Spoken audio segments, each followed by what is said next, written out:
Milestones Museum in Basingstoke is a living history museum. So we go from the Victorian period to the Edwardian period and then into World War II at the end of it. So it's kind of like a village undercover. The museum itself is part of Hampshire Cultural Trust. We're a charity that runs cultural organisations in Hampshire, many museums, galleries and some art centres as well. We wanted to be part of South East Museum Development's Carbon Literacy programme because as a cultural organisation we felt we should be one of the leaders of environmental responsibility in the area. Obviously steam is a big part of this museum. We've got lots of steam traction engines. Steam was incredibly important during the Industrial Revolution and people had no idea of the damage that it did.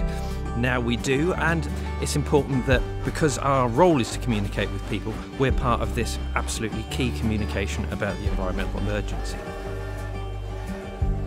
So we accessed the course through online training.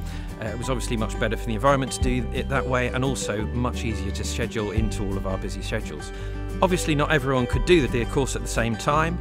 The idea is that it trickles down throughout the trust and people will become teachers of the course. We're running some courses next week. They're going to be live courses, but we're also running some online ones as we go. So as part of the programme, the organisation and the individual makes pledges to make a difference. Hampshire Cultural Trust's pledge was to become carbon neutral and to engage stakeholders in the key environmental issues. So a great way that we at Milestones helped fulfil that pledge was to put on an exhibition that actually addressed some of these issues. So our exhibition was History Saves the World, and it really looked at repair and reuse of things. Clothes in particular, something we throw away a lot today, but they didn't in the past. And obviously fossil fuels are not great to burn, so we were part of the Sustainable Steam project where we trialled a new type of steam coal partly made of olive pits.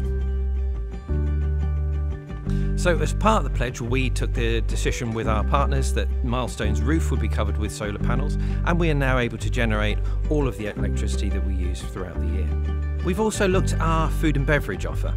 So we're using much more of a local supply chain in everything we do. We're trying to make sure that all our packaging is sustainable, biocompostable and recyclable.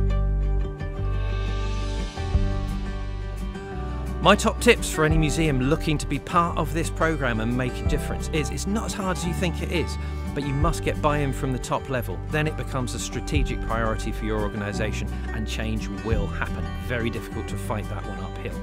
Thinking about exhibition production, really look at the equipment you've already got. What can you reuse? What can you redo?